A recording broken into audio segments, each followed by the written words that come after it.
So you wanna go to war with me? You're talking like you think you're royalty.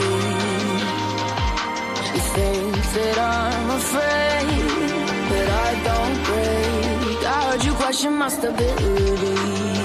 You think I'll fall just like a guillotine, but I am here to stay.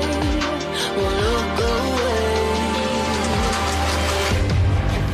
The storm is coming, so you better start running. No, you can't control, feel it in my bones. I'm coming for it, coming for it.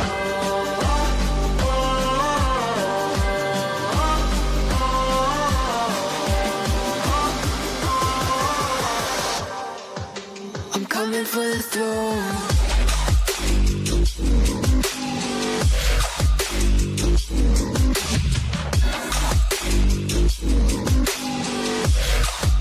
I'm coming for the throne.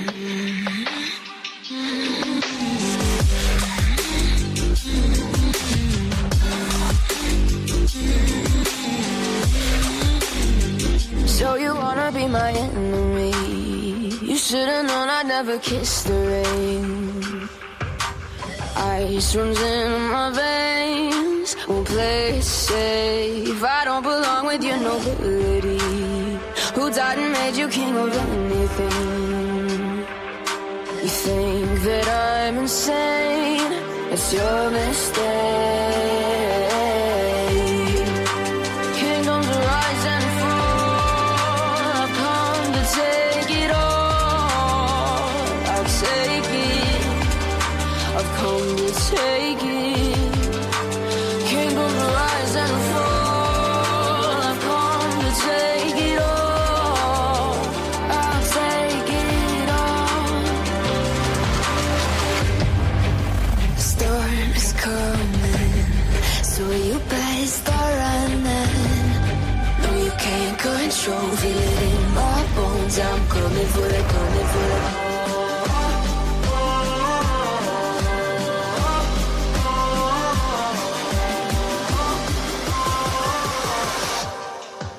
I'm coming for the throne.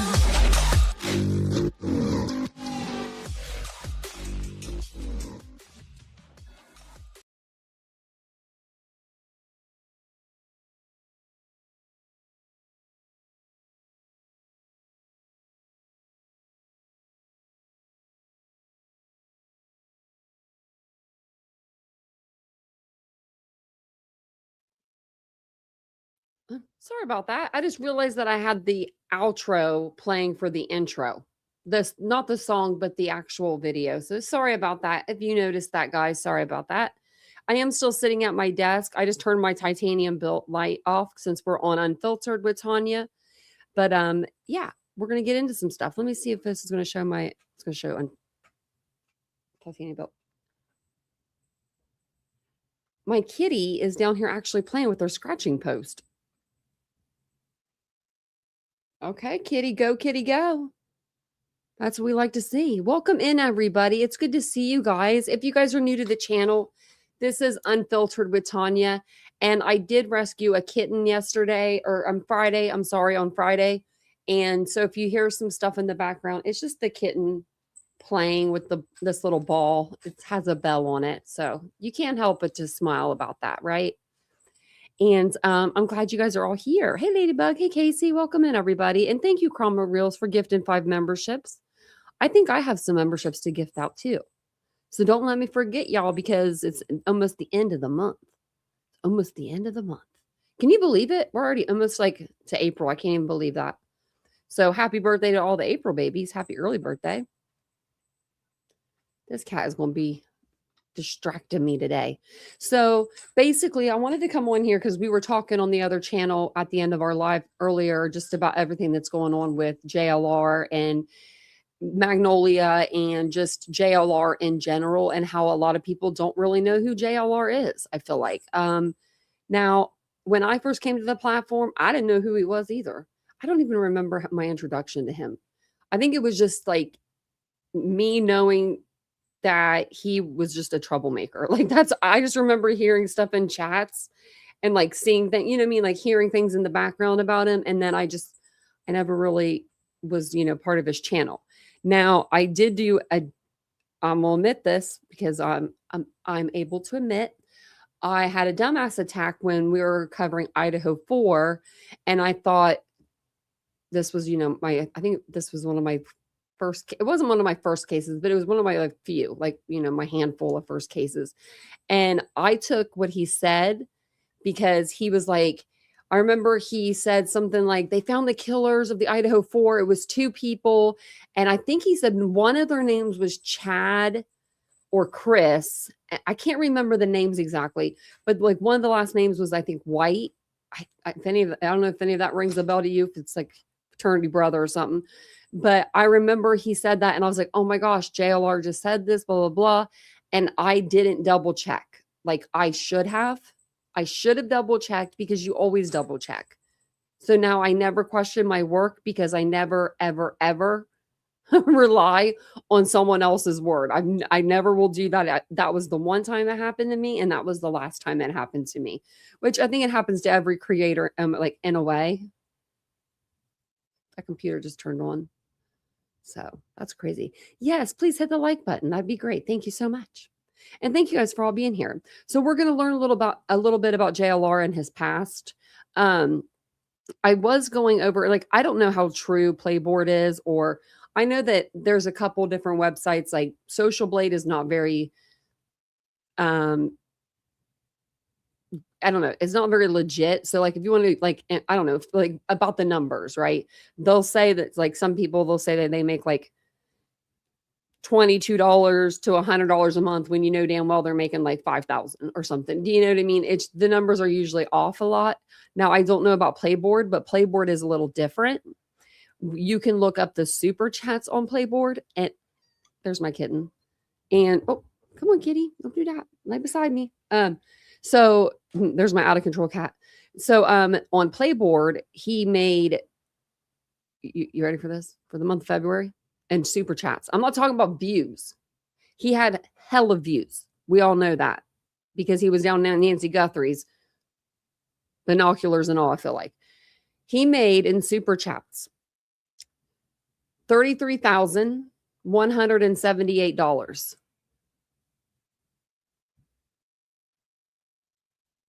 $33,000. I don't think I've made $33,000 since I've been on this platform.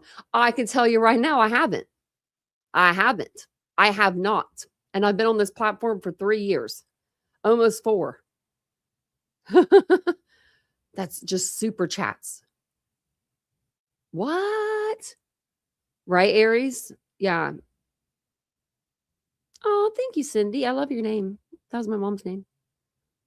He really does need to face music. And Krama, was that you that got that video? Someone got the video today. I forgot about that video. We need to look up that video real quick. So we can all just have a laugh. I think it's actually on Twitter now, isn't it? Oh, Twitter's probably blowing up. Let's see. I'll go over to YouTube. Because was it you, Krama Reels? I saw someone had it. Yeah, it was you. Emergency. Can I use this?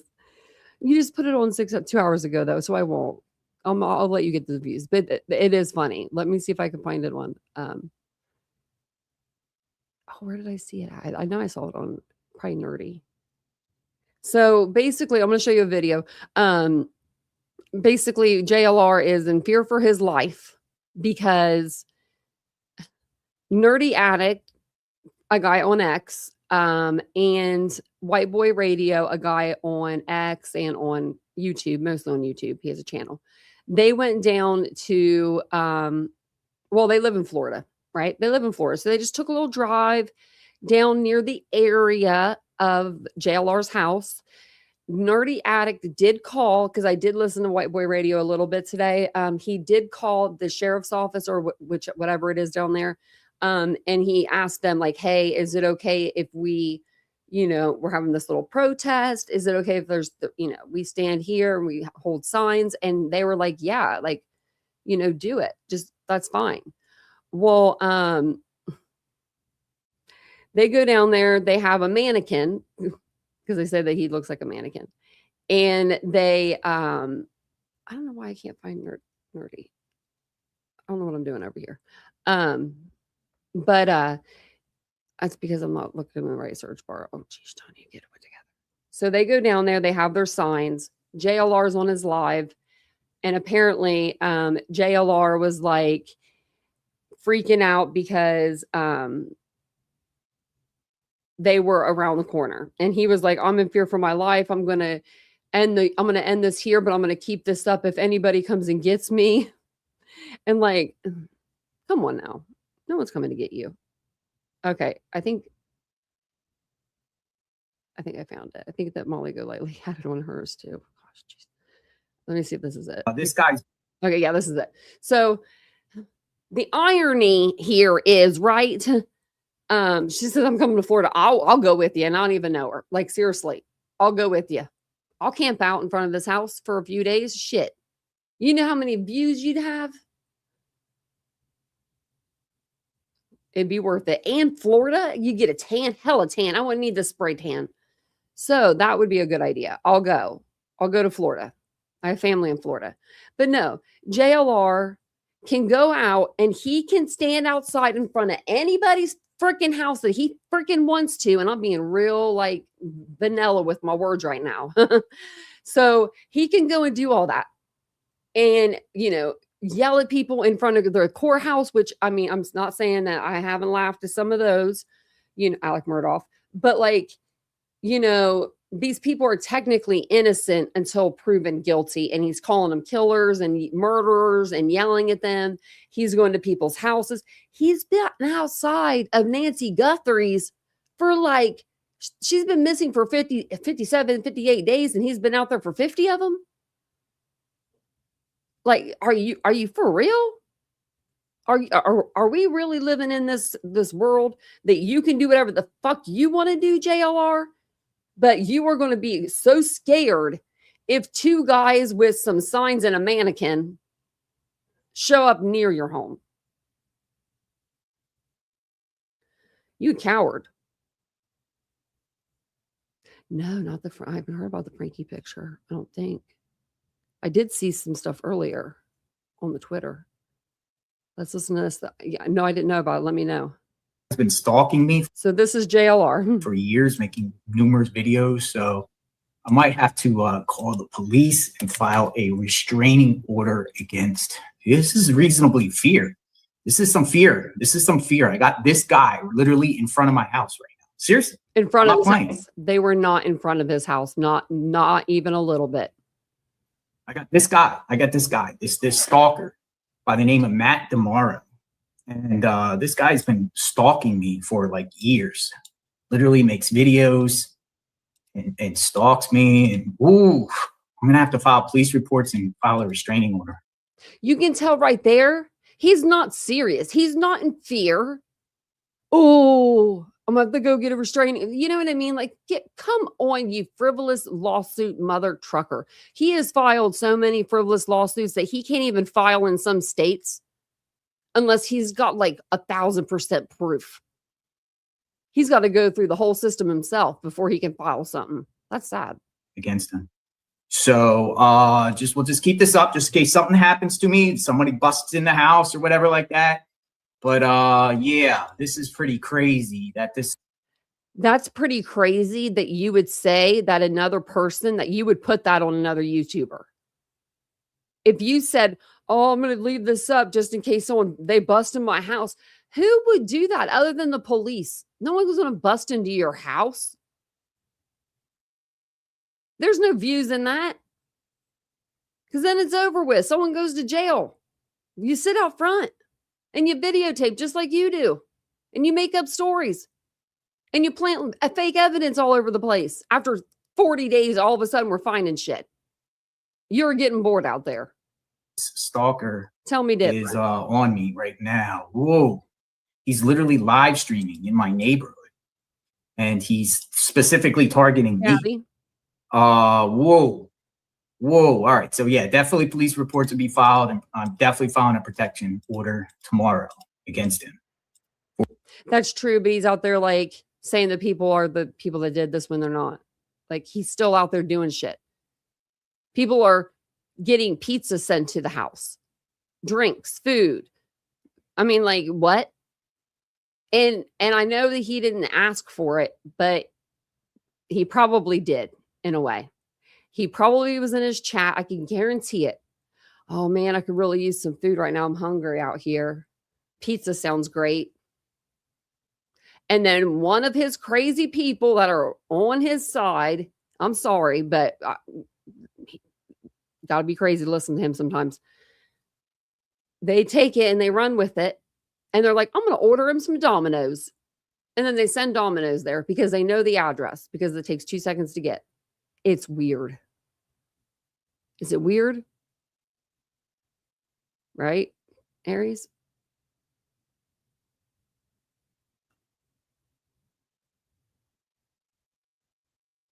Right? Yeah. Me, myself. Yep. Me, myself, and I. Yeah. Maybe I would have pint. And then he screams like, you know he does. Do you guys remember when he first started, like, well, this isn't first started streaming. When I first started seeing JLR, he would have his I got the cat on the desk. But he would be like on the floor, right? And I'm telling you, I'm about to get down on the floor, okay? He would be on the floor, like hunched down, and he would be like this. JLR investigates. I don't know why he did that. He used to do that all the time. I don't know. That's just, I mean, it's nothing bad, but it's just like, it's weird.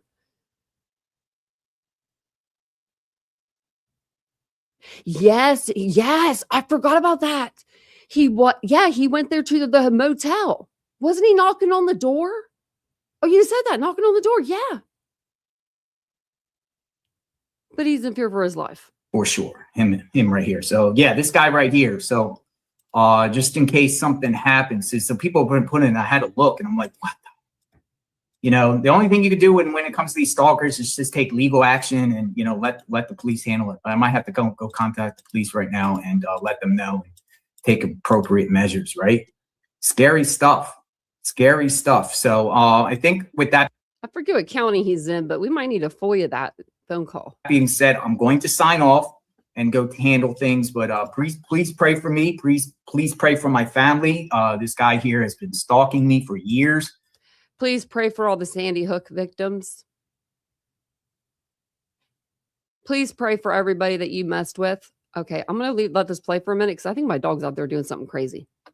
This is the same one that's been calling my house. And he's literally by my house, and I'm reasonably in fear here. So you guys seeing it, documenting it, this stuff is crazy. This is crazy. So I'm calling the police and I am filing a restraining order against this guy. So be safe out there, folks. God is with me. This is, you know, sometimes when you do your reporting, this is this type of stuff that happens. So whew, crazy.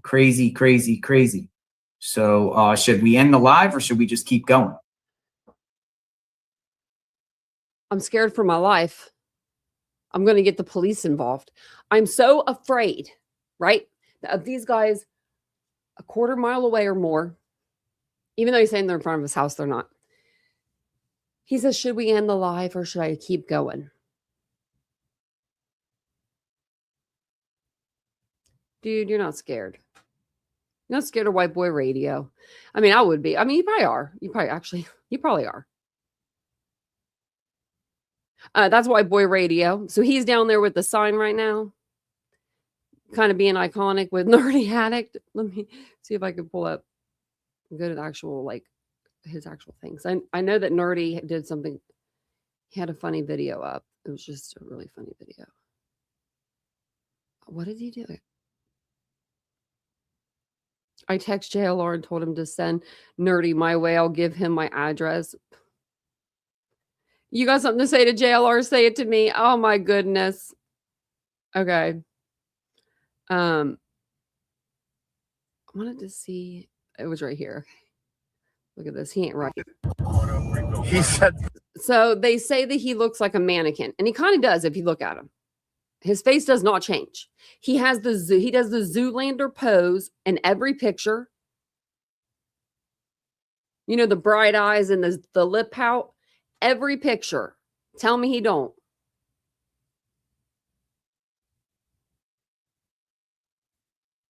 Tell me I'm lying. Oh, I pray for her all the time. I'm like, he looked like Zoolander. I never had anyone to tell that to for a long because I never talk about JLR except for Vincent. Vincent's just like, yeah, you know what I mean? But he does. He looked like Zoolander. I'm gonna start doing that. Oh my, I need my Betty badge. Oh my gosh, I don't have my media badge or nothing out, guys. Or my red flags. It's been a while since we've done what, we haven't been, commentating on people in a while, but this is fun. You gotta admit. Now look at this video. Tell me this doesn't make you laugh. If you think this, tell me if this doesn't look like JLR. Pray for him and his family, and he was calling 911. You don't got much to say right now, do you? Awfully quiet over there, Jim. No, I'm not stopping at the rest stop. We just stopped. No, I'm not stopping at the rest stop. We just stopped. He's saying that's JLR. Oh my goodness. Okay. So I wanted to go over some of the Dietz's video because I think it's important. And I'm going to go over Wikipedia real quick, just for the people in the back that are listening that don't know him. Just, I mean, there's more. There's more. This Wikipedia page could get like literally filled with just all kinds of stuff. And Nerdy ain't right. He ain't right. He is not right. He's been taking this tuna. You want to talk about Petty? Nerdy went to Petty University, okay, with this one, and I'm here for it. You know what I mean? I'm here for it. Like, he was like, "Oh, JLR, I've been meaning to talk about him." So, I mean, and the thing is, if it wasn't for the stuff going on with Magnolia, we wouldn't be talking about JLR probably right now. There'd be some people still talking about him, because there's always going to be those channels out there that, always want to like, that want to talk about, him because of what he's done. But then there's channels like me and other people that just were like, whatever, like we would say stuff when he would do like stupid stuff, like in the Idaho 4 case. Remember, he found somebody like called him and they said that they found a voice recorder. So I have one over there. I'm trying to think what it's called. Like a voice recorder in the back of like a trash can or something like that, in the trash can in the back of a store or something like that. And like he happened to find it or someone found it for him. It was like the craziest thing. And he milked that for like days. And I'm like, there's no way that's true. Like, no way. I don't know if you can hear the kitten. If you guys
Son of a bee. Why did I have the sound off?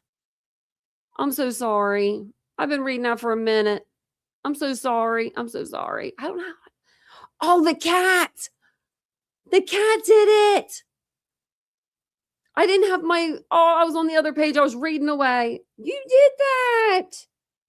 We're out of control. I am so sorry. Okay, we're going to read fast this time. I'm so sorry. Look at me over here. I'm going all the way back to the top to see how far I've been muted. Oh my God, I've been muted for so long. I'm so sorry.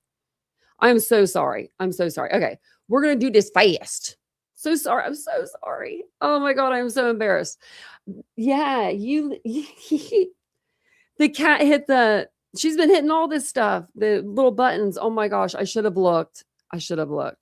I know, sure, blame it on the cat. Oh my gosh, I know. I think it was when she was like, oh my gosh, I think she was like, yeah, when she was like up here, like loving on me. Okay. So I don't even know where we were. So I'm just going to read it again. So Jonathan Lee Riches is a convicted fraudster known for many lawsuits he has filed in various district courts in the United States. Riches was incarcerated, which we know, for wire fraud under the terms of a plea bargain, and which I said was like, what did he say?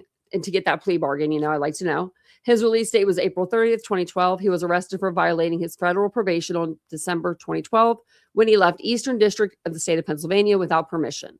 So basically, he got out of prison. He was probably put his parents' house as his residence, because when you leave prison, you have to have a residence like to go to. You have to have that address, that permanent, or not permanent address, but you have to have that residence, right? So he probably put his parents, and that's probably was part of his probation or plea, to get out of jail for like maybe sooner. I don't know. I don't know if he did even get out of jail sooner, but he might have. But he got a plea bargain. So then he left the Eastern District of Pennsylvania. He went to Connecticut and he impersonated the uncle of Adam Lanza, the shooter of the Sandy Hook Elementary School incident. I don't know if you guys heard me when I said that the first time, but I was pissed about that. So basically what he did was he went to another state, which he was on probation or parole. He wasn't allowed to do parole. He wasn't allowed to do it. He goes up there. He impersonates the uncle of the Sandy Hook shooter. Hey, Mike, imagine if one of your kids was one of those Sandy Hook victims.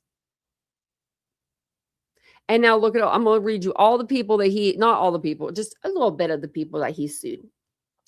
Since January 8th, 2006. So 20 years ago. So he's sued more people now. I don't know why we need to update this. He's filed over 2,600 lawsuits. On another website, I heard 4,000. So I don't know. So some of these, you're going to be like, huh? Okay.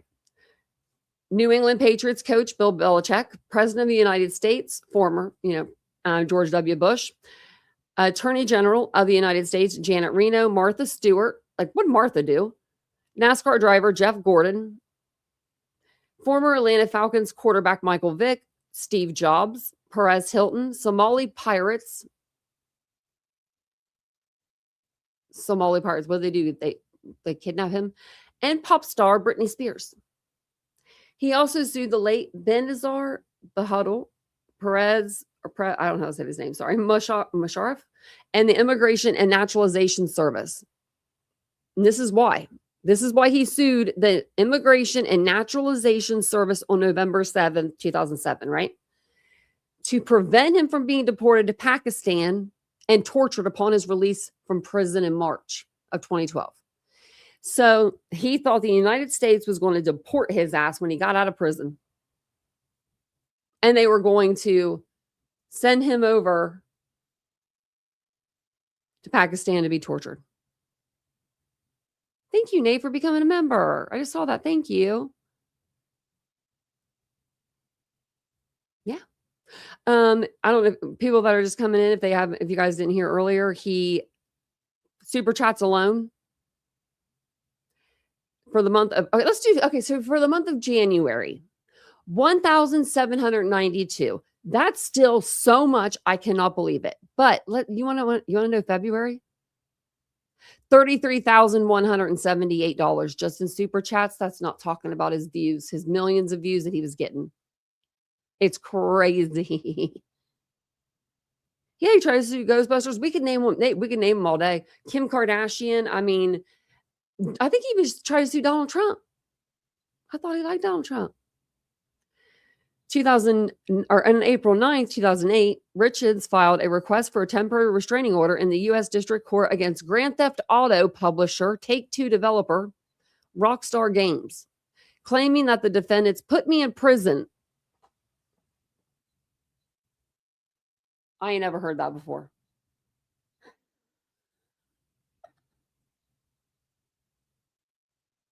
He tried to sue. He tried to sue them for putting. He said, "You put me in prison. You put me in prison. Damn you, Grand Theft Auto, with your prostitutes and your cars."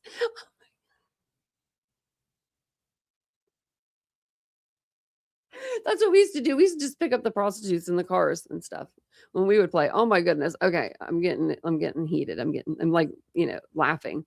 So then defendants contributed to plaintiff committing identity theft.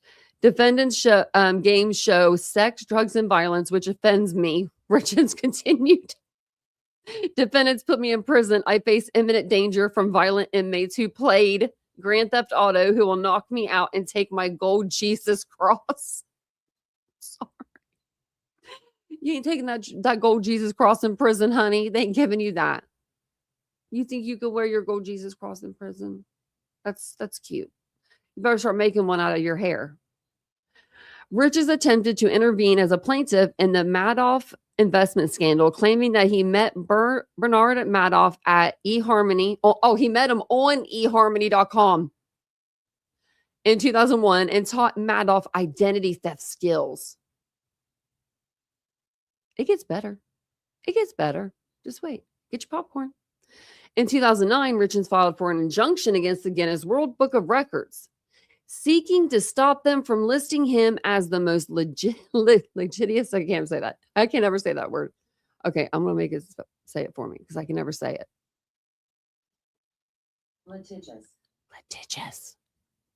Litigious. That's the word for the day. Individual in history. Guinness spokeswoman, Sarah Wilcox told the Huffington Post that there's no such listing and no plan to create one. No litigious man is not something Guinness World Records has ever monitored as a record category. The action, like the vast majority of Rich's filings, was dismissed. So he was mad because they didn't put him in the book. I'm going to start suing people. I mean, how much is it to sue someone? How is he suing all these people? Is it free? Is it free to sue someone? Like, it's got to cost money. And how's he getting the money? I want to know, where's the money coming from? And welcome in, everybody. Oh, yeah, he has memberships. Oh, yeah. Someone's going to sue JLR for PTSD. Oh, they will. These older women that are giving them all their money, and when they're on a fixed income, I feel bad for y'all. Don't do it. Don't do it. Do not do it. Okay? Because don't. My mom was on a fixed income, and I know what that's like. And I know what it's like to not feel like, or to feel like you're a part of something and you want to be a part of something. That's not what you want to be a part of. You're going to regret it. There's some creators you give money to on this platform and you freaking regret it. Sometimes it takes a couple days, sometimes it takes a year, but you'll regret it. I mean, you just do. It sucks. Because there's a lot of people on this platform. They're just not good people. Oh, okay. This is what I wanted to show you the other night. It's going to describe it for you, but I couldn't because it's way too, it would take my channel down probably on YouTube. And you know me, I say all the words. So this is like something I was like, I definitely can't do. So it says some of Rich's defendants are not even persons subject to suit.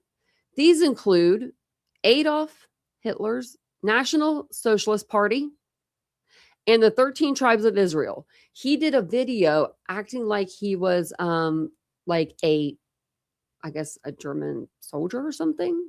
He had like a Nazi swastika thing around his neck. and he was doing the signs that we don't do. You know what I mean? He was doing them. He was doing all of them. There's a video out there. I saw it on TikTok and I was like, or not TikTok, on X, and I was like, oh my God. Like, it's like, it just gets worse. So then one lawsuit in which George W. Bush was the first named defendant also includes another 790 defendants that covers 57 pages. They include Pato Nostradamus. Oh my gosh, these are all people like that I can't pronounce. Che Guevara, James Hoffa, various Buddhist monks,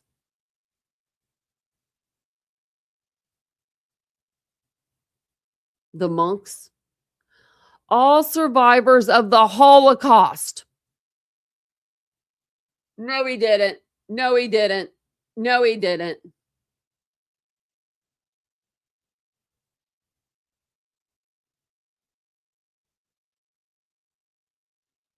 That takes the cake. All survivors of the Holocaust. Are you out of your damn mind, JLR? Come on, dude. There's some things. This is a lot. This is a lot. But you're going to put the Holocaust victims in there? You're going to hell. I'm sorry, you're going to hell for that. You better start praying for forgiveness for everybody. Oh man, that's bad. You better, between the video that I saw with you doing the Hitler, we're going to call it Judge Hitler stuff, you know, like Idaho 4 Judge Hitler. We're going to call him that. Because we don't have to say the names that they hated on YouTube. But like, for you to be doing that, those signs and acting like him, and then you sued the survivors of the Holocaust. The Lincoln Memorial. How do you sue the Lincoln Memorial? The Eiffel Tower, the USS Cole. That sounds like a boat. The book Mein Kampf. I don't know that. The Garden of Eden, the Roman Empire. Oh my God. The Appalachian Trail, Plymouth Rock, the Holy Grail, Nordic gods, the dwarf planet Pluto, and the entire 3-island accident. Oh my goodness. You missed the spunky lady? Mike, it's been a while. It's been a while. This is fun. This is crazy. He Nostradamus. Who hasn't he sued? That's what we should make a list, right? We need a huge whiteboard, but actually we just need a small one. I have one in the closet. If we're just going to do people that he hasn't sued, we could do that easy, right? People that he has sued. It's a lot. A number of Rich's lawsuits have been dismissed as being frivolous, malicious, or for failure to state a claim upon which relief could be granted.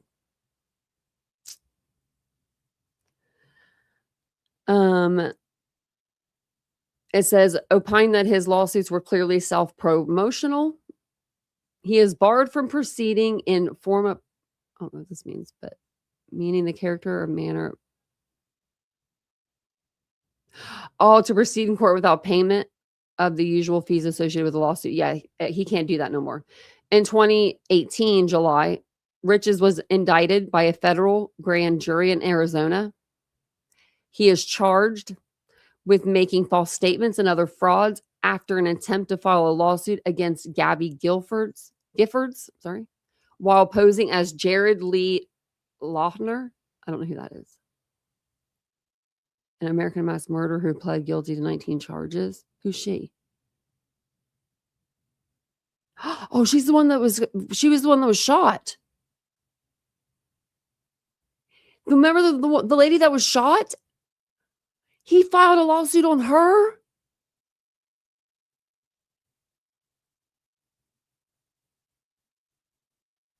Man, y'all be careful around people.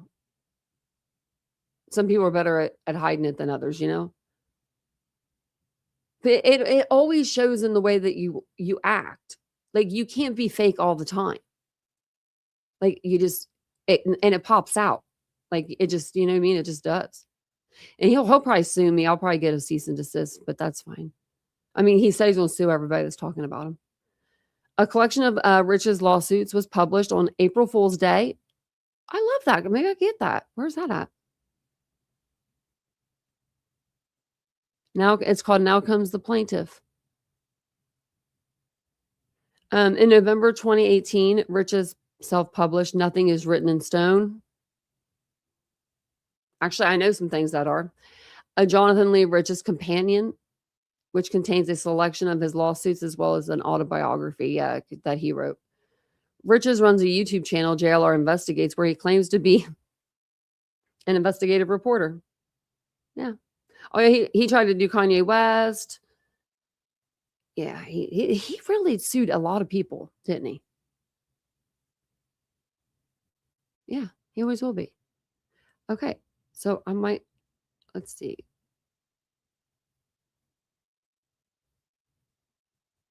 I don't know if I need to play it from the beginning. Oh, we will.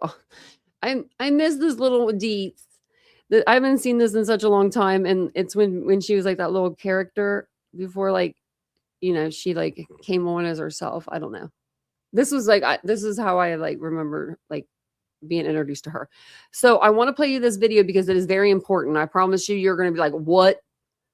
And you're going to be surprised. If it's a little slow, we'll speed it up a little bit. I might not play the whole thing, but I'm going to get you guys a good idea of what's going on, and we'll probably play it all though.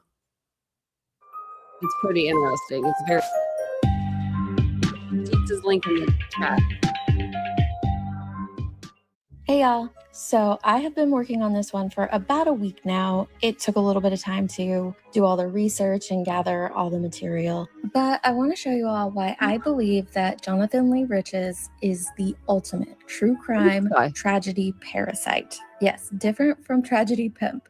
I know that's the preferred term around here, but I prefer parasite. The definition of a pimp is to make use of, often dishonorably, for one's own gain or benefit. So I understand why pimp is used, and the saying, you know, tragedy pimps, I get that. But parasite makes a lot more sense for me, because the definition is an organism living in, on, or with another organism in order to obtain nutrients, grow, or multiply, often in a state that directly or indirectly harms the host. But it's also the second definition that I really think sticks. Someone or something that resembles a biological parasite in living off of, being dependent on, or exploiting another while giving little or nothing in return. I saw Jonathan had posted this video last week, and I gave it a chance. I truly did. And for those who don't know Jonathan's past, you might think, oh, what's the big deal? He just went to Sandy Hook to share the memorial and everything that happened there. But it's a lot deeper than that. So it says,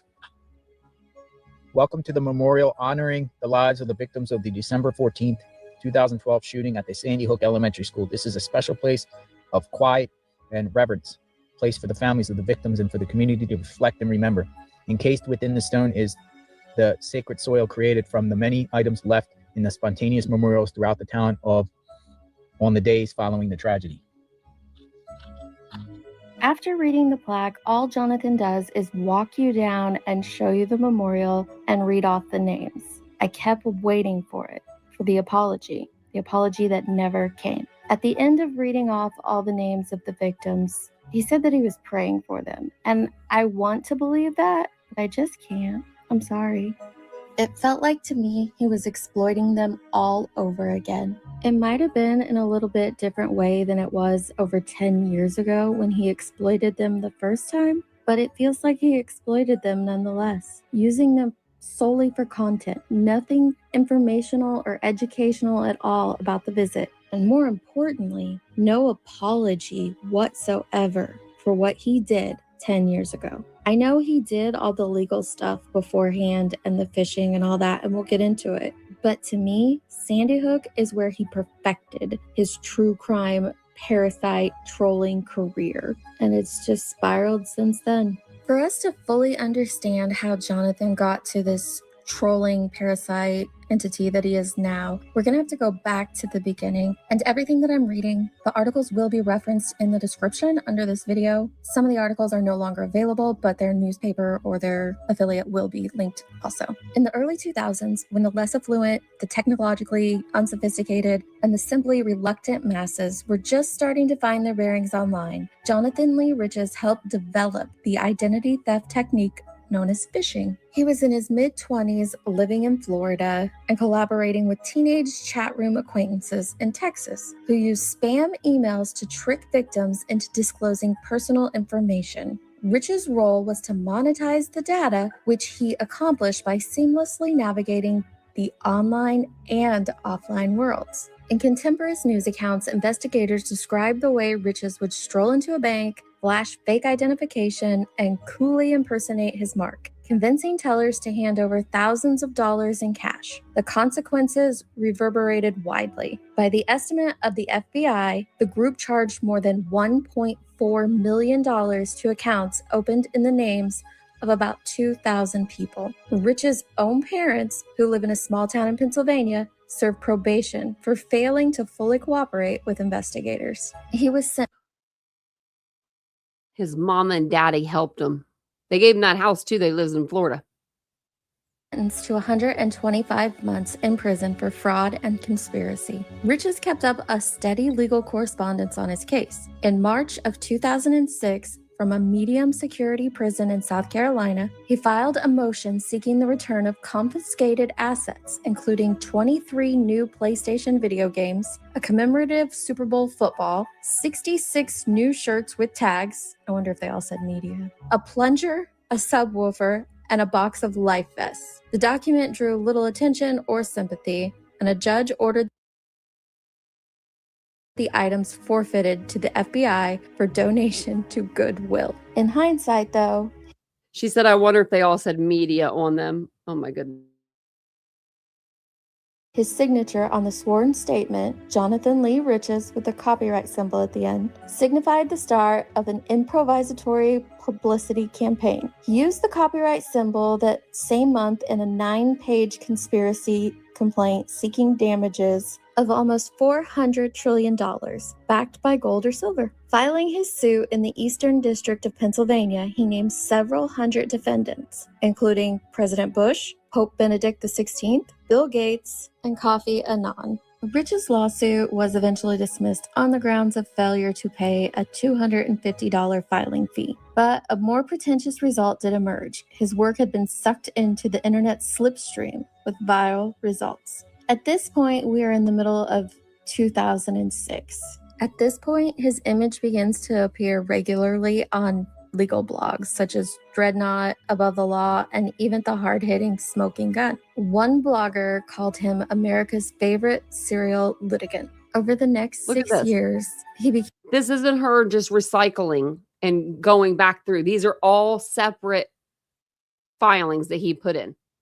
a world-class irritant by filing absurd, frivolous, pro se lawsuits. He filed thousands of them against anyone and everyone. The Kardashians, Kanye West, whom Rich is accused of running a secret Al-Qaeda camp, Belichick, Michael Vick, anyone. So prolific a litigant was Rich's that he became a one-man burden on the federal court system, a troll tagging the docket forever. In 2010, federal prosecutors won an unprecedented and possibly unconstitutional nationwide injunction against him to prevent him from suing, claiming that if he weren't stopped, the government would suffer irreparable harm. Riches immediately bypassed the injunction by slipping a batch of lawsuits to a soon-to-be-released inmate to file on the outside for him. The prison cracked down hard after this. No paper in his cell, no stamps. This only caused Jonathan to go on a hunger strike in protest. After 22 days, the warden had him force-fed through a tube. This just shows his dedication to misinformation. Jonathan was different. He trolled harder, unafraid to use his... He trolled so hard. He went on a hunger strike. They had to give him a feeding tube. I think that he's stubborn. When he, yeah, look at that. Look at his eye. He looks scary there. name and face, often shunning a keyboard in favor of real-world trickery, all of which made him a more effective hoaxer. Now, I obviously cannot mention every single lawsuit because there are thousands. But the next couple I think are very important to mention. I would say it helps us understand Jonathan, but I don't think there's any understanding this guy. But it gives us some insight into the type of individual that Jonathan is, and it shows us the lengths that this man will go to effectively hoax, troll, parasite a situation, a tragedy. It's truly sick. In 2011, he sued Jared Lee Loughner, the defendant in the shooting of Congresswoman Gabrielle Giffords. His reasoning was, and I quote, "I'm in fear that if the defendant transfers to FMC Lexington, he will be placed in solitary confinement, where I'm currently being illegally detained and possibly being my cellmate, in which he could use his bare hands or a prison shank to kill me for being a moderate Democrat." In his suit, Jonathan Democrat. Not our JLR that hangs out with President Trump. Pretends like he does. Huh? Includes a 4-page handwritten story of how he had to smuggle his complaint out of prison. It's a complicated story. It involves ants and pigeons. In 2016, Jonathan will end up circling back to Loughner and impersonate him to sue someone else. But we'll get to that a little later. This brings us to Jonathan's release from federal prison in April of 2012. He was ordered to serve 5 years of probation, participate in any mental health treatment deemed necessary by his parole officer, and pay restitution of $92,680 at a rate of $200 a month. In legal filings, he pledged to capitalize on his fame by running legal workshops and selling t-shirts. He went home to live with his parents in Pennsylvania, but his parting shot, the Loughner lawsuit, marked a darker turn. A little more than a month later, courts in several states received requests for a restraining order against Jerry Sandusky, the Penn State assistant football coach convicted of child molestation. The plaintiffs, who all typed similar accusations in all caps, included people calling themselves Jonathan Bollinger, Tom N. Jerry, and Gino Romano. In his injunction, Riches, posing as Jonathan Bollinger, a cousin to Brooks Bollinger, a former Wisconsin Badgers quarterback, alleges that on October 5th, 2002, I went to Camp Randall Stadium to watch my cousin play quarterback against the visiting Penn State Lions. Around the third quarter, I went to the bathroom. While urinating, I was approached by defendant Jerry Sandusky, who said he was traveling with Penn State and asked me if I wanted a signed Joe Paterno autograph, and I told him to leave me alone because I was peeing. And Sandusky said to me, "Let me touch it," and reached in the urinal and grabbed my penis, further saying to me, "Let me make your sexual fantasies come true." I told him, "Stop molesting me, and I'm reporting him to the police." Sandusky then left, but gave me a fair warning. "If you tell a soul I touched your penis, I will kill you," and left. Then after the game, I told my cousin Brooks, head football coach Barry Alvarez, Brian White, and Kevin Cosgrove, who the coaching staff told me they are friends with Sandusky and won't help me. I have suffered emotional distress since. I fear Sandusky is going to kill me. I seek a restraining order. Respectfully, Jonathan Bollinger. This completely fabricated injunction, ladies and gentlemen, was manufactured by the man who now covers missing children's cases. None too amused, a judge in Wisconsin Manufactured. identified the plaintiff as Jonathan Does he remind you of somebody? He reminds me of someone. Tell me if he reminds you of somebody. Lee Riches, who has vexed the court system with thousands of frivolous lawsuits before his recent release from federal prison, and whose zeal for filing I think he reminds me of Nick the Hat. Remember, wasn't he sending prostitutes to the neighbor or something?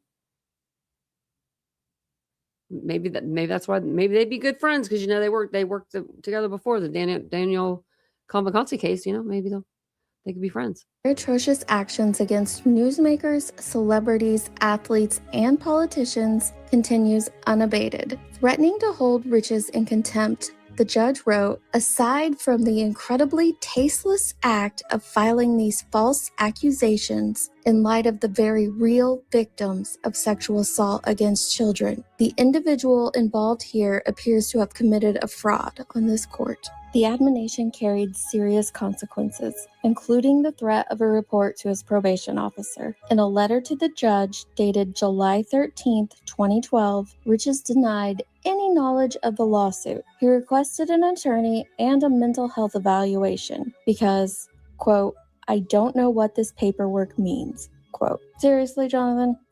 He don't know what that paperwork means when he's filed this many lawsuits. Can't with this guy. After this, Riches began to build his online social media presence on Facebook, Twitter, and YouTube. His next 3 lawsuits helped. Doesn't he look a lot different there? With now he has no hair. Now, did he shave it? Did he lose it? What the hell? I mean, I'm not blaming. I'm not shaming a man for losing his hair. My brother did. I am not shaming a man for losing his hair. But I'm saying like that's like a lot of hair.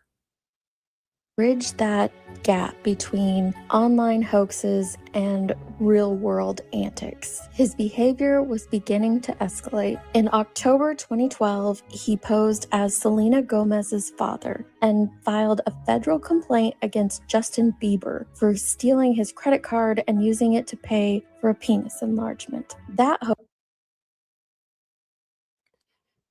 Why would Justin Bieber need to steal Jonathan Lee Rich's credit card for anything?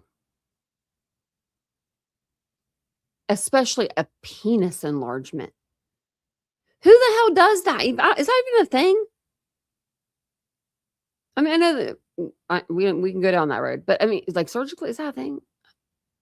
I'm about to look that up. Hoax was picked up by multiple news sources, mainly TMZ, who ran with the hoax for a while. Then he posed as the brother of Kevin Federline, and that one exploded on Radar Online, and it brought a lot of attention to Jonathan. Oh. The third case was filed by a Jonathan Jolie, who sued Brad Pitt, John Travolta, and the Church of Scientology for, among other things, assaulting him. Jolie, meaning Riches, who claimed to be Angelina Jolie's cousin, wrote that he was hiding at the Italian embassy in New York for protection, and I'm wearing a mask. Included in the lawsuit is a photo of a masked man standing in a kitchen. He's holding a February 2003 mugshot of Jonathan Lee Riches. And then in late December of 2012, Jonathan commits the act that spurred the motivation to create this video. A decade after his first crimes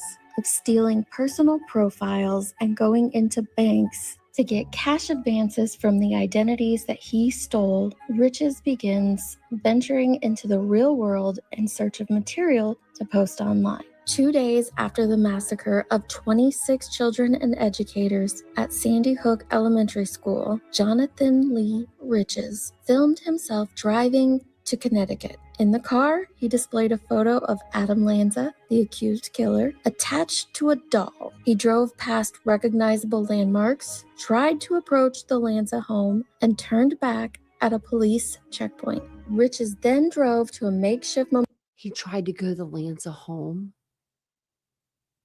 That's sick.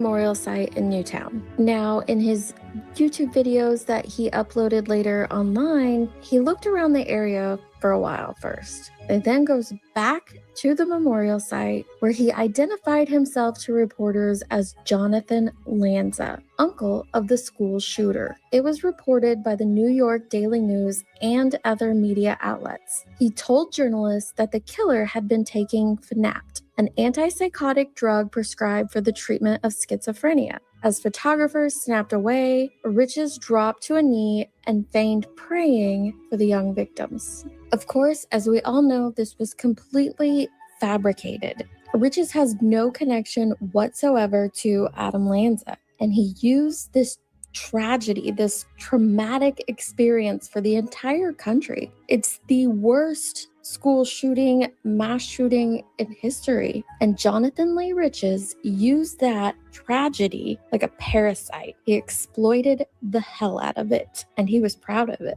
Heels in the Look at that. one knee on the ground. Oh my, praying like, man, you got a lot of nerve. Air has this audio from a 2015 interview that Jonathan did. He Rest in peace, Heels. describes his actions at Newtown, and afterwards will prove how he was lying again. I went up to Sandy Hook. But they do it. I didn't say I did it in court, though. I tried to play the denial role, but, I was actually at Adam Lanza's window in his house and get chased off by a neighbor. I decided to get on my knees and start praying. At that point, while I was praying on my knees, I could hear the snapshot, like camera snapshot me. So I thought, okay, let me just wing this. So I just pretend I was crying. And I started crying, going hysterical, and the cameras were rolling. I get up from the memorial. I could never.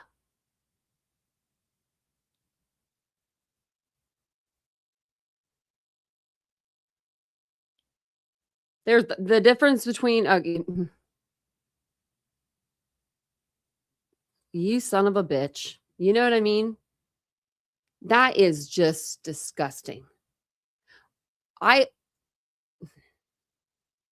When I go to a crime scene, it humbles me. Like if I go to one, and I've only been to a couple. I've been to like the Delphi Bridge. That I cried. Like as soon, you know what I mean? Like because it was so emotional. There was nobody around. Of course, if there was people around, I would have sucked it up and not have, let anyone see me like that. But no one was with me but Vincent. So like, I would never. Like, what is wrong with you? Nobody would ever, but him. So I just started crying because their cameras were flashing. And this one media journalist comes up to me and goes, "Sir, you're very emotional here. What's going on?" And then at that point, I just winged it. I'm Jonathan Lanza. So at this point, by identifying myself as Jonathan Lanza, then I started getting flooded like cockroaches. Everybody, all media outlets started swarming me, wanting an interview and asking me my take, and I just winged it. I basically said I was with Adam Lanza 2 weeks prior. We had a barbecue. Everything was fine. It had to be the medication. It had to be the fan app, and so on and so on. At that point, I started getting worried, a little scared because I was getting overwhelmed with the media. I'm not used to media coverage like that. So I basically ran off, kind of walked away from the scene, but I was getting chased by media, and I didn't know what to do because my car was up the road and I was parked across the street from a church. And believe it or not, during that time, the actual victims of the shootings, the family, were praying in that church. And the church was basically, there was security outside the church to protect the families and whatnot. My car was parked across the street and I was running up the hill. And okay, there's just some things you don't do. There's just some things you don't do. You don't go and park in front of a fucking church when there are parents that have lost everything. They have lost their children. They have lost their everything, their future. Everything that those kids would have done. They lost all that. And you go and park. I mean, there are some like that. I'm crazy when it comes to kids and the elderly. You just don't mess with them, like, wow. He was chasing me, but I didn't want to get in my car because they might have gotten my license plate and realized that I was not Jonathan Lanza and identified me or whatnot. So I just looked at the church and I just ran to the church. And at that point, the security saw me and must have realized that the media were chasing me because I was a victim's family member or somebody. So they grabbed me, the security, and ushered me into the church and told the other media to back off the property. And I get into the church. And I was thanking them, "Thank you, you saved my life. These people want an interview from me and whatnot." I said, my nephew died from this tragedy, and I switched the role playing at that point. Now I become a victim. There's victims' family members flooded in there, praying. And one of the preachers, or I don't know who he was, he must have been the head preacher there, comes out and talks to me, and I said, "Look, you don't even understand, these media here are trying to get an interview from me, whatever like that, and I need your help." So he brings over a big gentleman inside the church, and he goes, "This guy's a retired lied to the preacher? You're going to hell." Police officer. He's security here. Give him the keys to your car. He'll pull it around back, and you can get in your car and leave." And I was at that.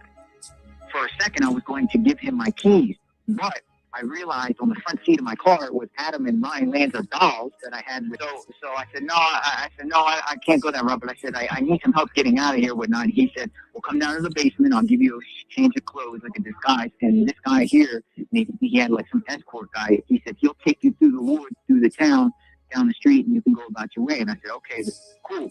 So I put on a different outfit, went out the back door of the church, and we started walking in the woods.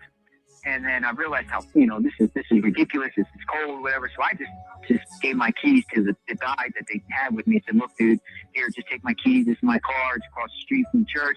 Bring it down here right now, whatever, like that. I got lucky because on my front seat, the dolls were there, but I had a towel over the dolls. So he didn't get to see the dolls. So I start driving off. I see the media still outside the church. I drive down to the high school because the word was Barack Obama was going. Was he going to give the dolls to Adam Lanza because he was at his bedroom window and the neighbors chased him off? That's what he said earlier. That's weird. To fly into town and talk to some of the victims' families. He was flying. So I actually parked down the street from the high school and went through the woods up to the high school where there were some media people already camped out there. And I was there for a while. I was there for about an hour or two, but then Secret Service came. They came early before Barack arrived and started sweeping the property. So Secret Service, they asked me up for my media credentials. They asked me who I was, and I told them, oh, I'm media. I'm an independent journalist. And they asked me for my media credentials. I didn't have any and stuff like that, so I got escorted off the property. That was around 4 p.m. that day. This was Sunday, the 16th. The 14th was on a Friday. Sandy Hook was on a Friday, so this was the 16th on a Sunday. It was later on in the day, and I started seeing pictures of me viral online, kneeling at the memorial and whatnot, news programs at Jonathan. But then I guess something happened in the next day or two where people started realizing, I wasn't who I was, and then that started going viral. A lot of these places that put me out as Jonathan Lanza started retracting it. I just think it's amazing that a media would actually put me out there as Jonathan Lanza without me providing them any credentials and, just saying who I am. I mean, that's a classic form of media trolling and incompetence on the media's part, I would say. Mm-hmm. So that was the deal. Basically, I posted the videos up on the Facebook, local police department. I don't know, some way somehow I get somebody calls down to my police department and says the videos are all mine. And then I'm just taking a shower. I guess it's on the 19th of December. And there's a knock on my door, and there's about 20 police officers at my door ready to detain me. And I haven't seen the light of day since. So Jonathan's first lie was that he was at the window of Adam Lanza and a neighbor ran him off. Well, thanks to his own recording, although this is not from him, it's another YouTube channel had it posted, and it was also on a news site. But from his own recording, that's not what happened. Jonathan Lee Riches. There's the dolls. And I'm here with my friend Adam and Ryan Lanza. And we are at Bresson Farm Road. And we are going to the neighborhood of 36 Yogananda Street in Sandy Hook, Connecticut. We are going to go to the house of Ryan and Adam Lanza.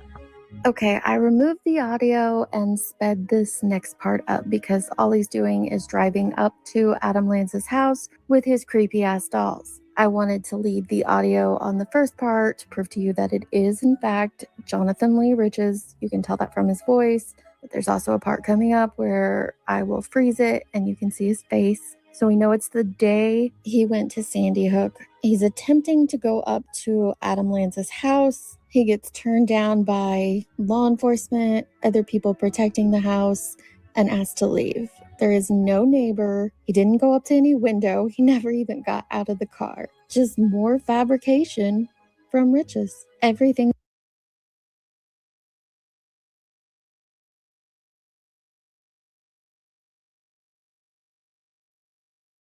this man does is a made-up story. Oh, I was muted. I said, I don't know why people lie just to lie. I mean, really, lying just to lie. That's just the dumbest thing I ever heard. Well, I just got kicked out. The guy told me to turn the camera off. And we just got kicked out. Just let us go. I don't know what's going on there. How do you feel about that? I had to throw the dolls down. Oh, I'm sorry. I ruined your face. I'm sorry I ruined your face, Adam. Anyway, this guy here told me to turn the camera down. Turn the camera off.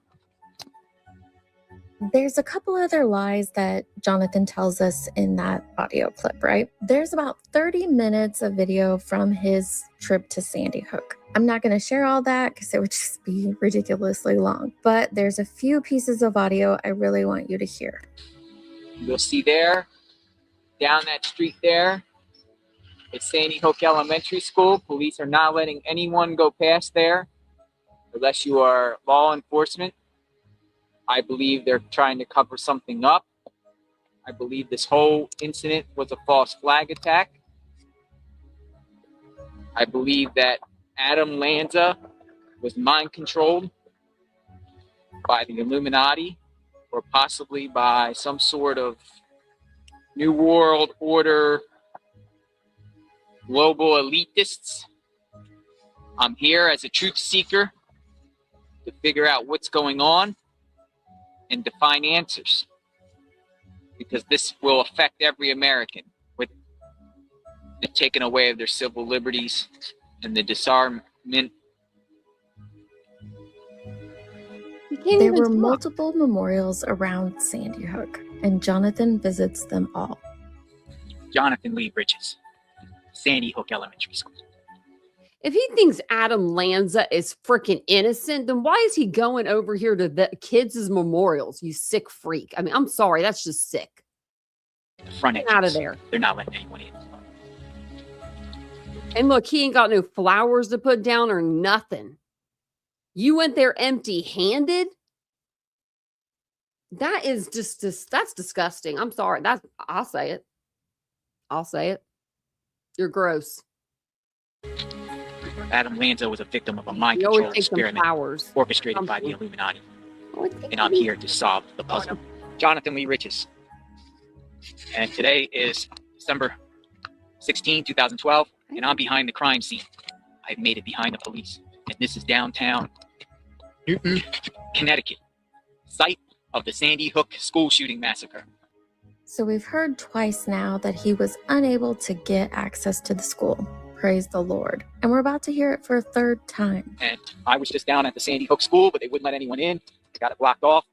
Jonathan claimed in the audio that he was accosted by media and chased to a church because his car was parked across from the church. That's not true, because we'll see at the end of this clip where his car is parked. The church is much farther down if you look at the map. He also claimed that he's changed his character for a third time and was taken through the woods and hid out to go to the school because he wanted to see Obama. And I think in the audio he said it was around 4 p.m. We can tell from his videos that he is there early in the day. We can tell from news reports that when he tells them he is Jonathan Lanza, it's in the mid-morning hours. And then he has video of himself leaving the area that afternoon. So again, nothing but lies from this man. Lies about the horrific hoax that he did. It's just ridiculous. And if you notice, going over to my car, and I'm going to show you something. Look at all these news meetings.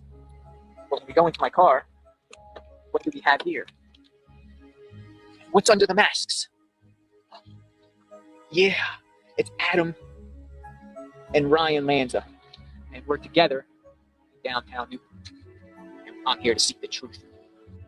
This clip is from the day before, on the 15th. He had planned to go to Newton. He's with his creepy ass dolls again, and then he burns a picture of Sandy Hook School. At the end of Heel's audio clip, there's a part that I cut off, and it's Bullhorn Betty claiming that Jonathan was brilliant for doing this. It's actually kind of smart if you think about it. She says he's proving that the media doesn't do a good job of fact-checking their sources. I'm curious. I wonder if this is when they started hanging out. You know what I mean? You know what I mean?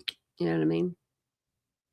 Betty knows what I mean. Curious how often Betty or Jonathan or any of these tragedy parasites fact check their sources. But what Jonathan did 10 years ago and what he is still doing today is akin to what Alex Jones did to the victims at Sandy Hook. You are making a mockery of this tragedy. This is not an individual who is a self-proclaimed advocate for anyone. This is truly just horrible, and it continues to get worse. A few days after Sandy Hook and posting his videos on social media, because we know that's what Jonathan does, his probation officer saw them, and you can clearly see his face in that one video. He violated his probation. This article states, Jonathan Lee Riches of West Goshen Township appears before Chester County Court Judge Jacqueline C. Cody on Thursday morning, accused of violating his probation by traveling to Newtown, Connecticut in December without permission. He told the judge he suffered from mental illness and does not always follow his prescribed regimen. I know that I have to take my medications, he said. I need treatment, Your Honor. He acknowledged feeling better since his incarceration, a contradiction to a letter one of his many followers posted on Facebook, in which Riches allegedly complains that Chester County Prison was starving him and keeping him in isolation, accusations the prison empathetically denied. Assistant District Attorney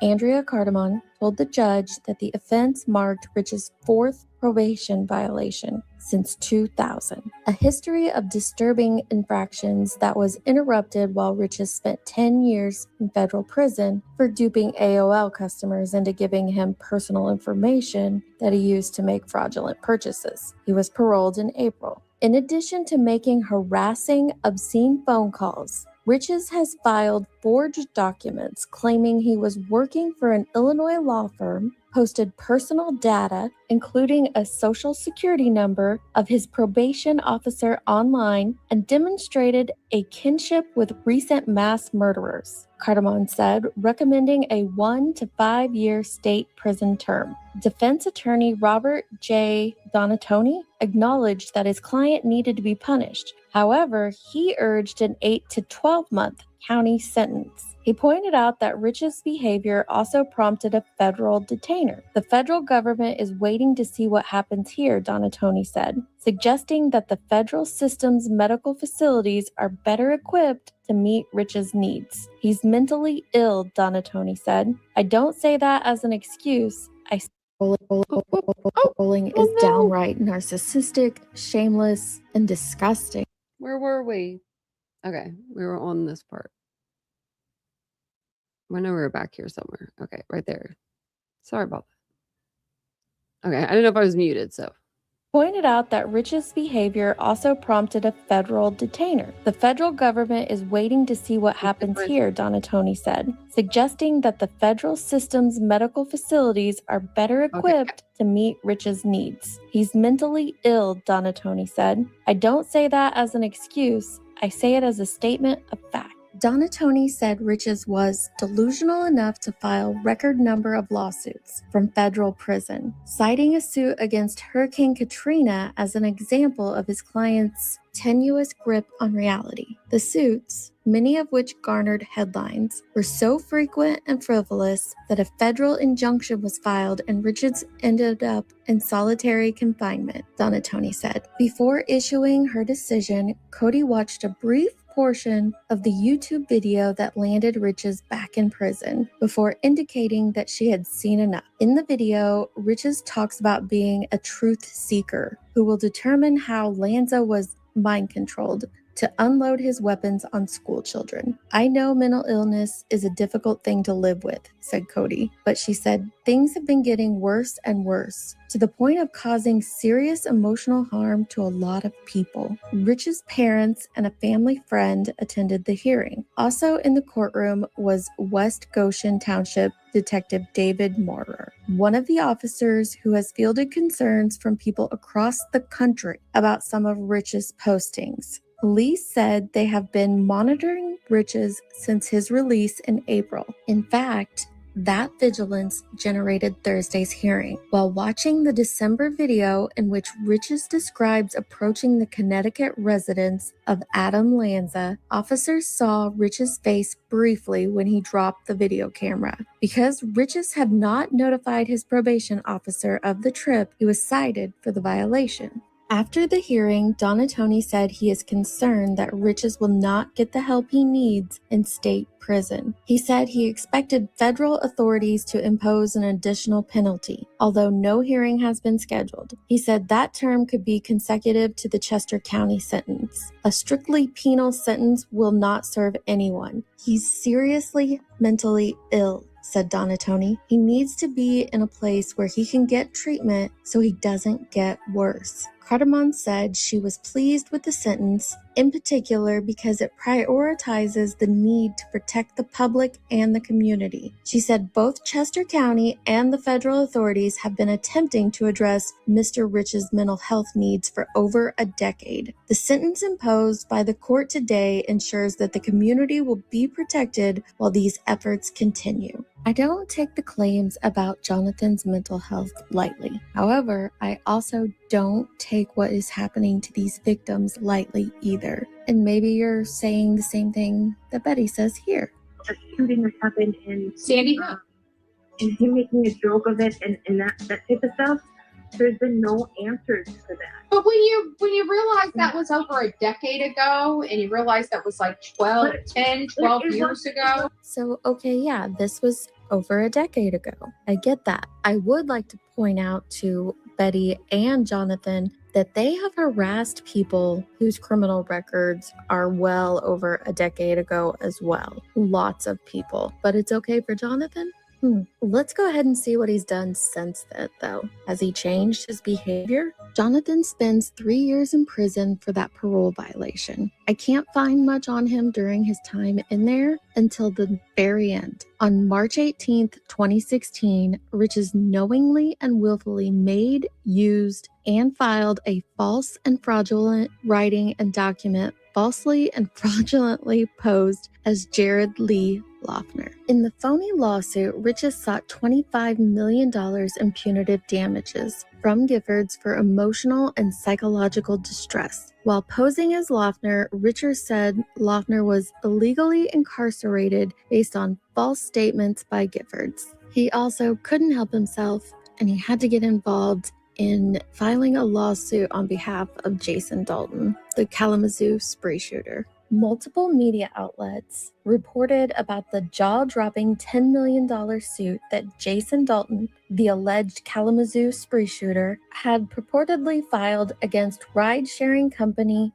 Uber. Dalton, a former Uber driver, stands accused of killing 6 people and wounding 2 others between passenger pickups on February 20th in the western Michigan town. News of Dalton's supposed suit came days after police revealed that during an interrogation, Dalton claimed that he was possessed by the devil through his use of the Uber app. In the multi-million-dollar suit, Dalton alleged that Uber had subjected him to a hostile work environment, and that working for the company had ruined his life. When it was discovered to be a hoax and Riches was called out, this is what he had to say for himself. I, Jonathan Lee Riches, wrote the lawsuit. I drafted it up and it got sent to the courts. And I'll tell you the reason why I've done it. This jerk here ruined a lot of families. He hurt a lot of people. Do you understand? And now he's sitting in jail at the taxpayer's expense, sitting comfortably in solitary confinement. He's sitting there eating commissary and just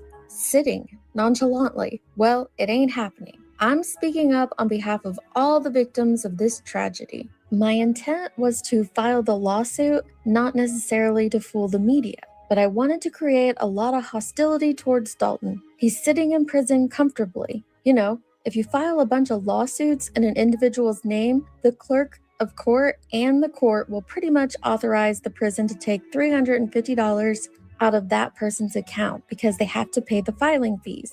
This is in reference to the 1996 Prison Litigation Reform Act. So what I'm trying to say is the more lawsuits that get filed in Jason Dalton's name, the clerk of court and the courts will send a notice to the jail or the prison, wherever the individual is, authorizing them to take $350 out of the prisoner's trust account. Therefore, Jason Dalton can't get no commissary because his account will be frozen. He'll be so in debt to the courts. I hope people all around the country file suits in his name. I'll continue to file suits in this man's name, and I strongly encourage other people to do it. Dalton might be a monster, but what Jonathan did Yeah. is he turned him into a victim of Jonathan's crime. There are 2 more lawsuits that Jonathan did before he was released That's what a lot of people do. from prison that I want to share with you. And it might be repetitive of me to go over these suits, but I want you to realize the scope of what Jonathan has done, the torment that he has put on people. And I know he probably thinks these lawsuits are a victimless crime, but they're not. In this handwritten lawsuit, Jonathan poses as a man named Jahidi Shitz.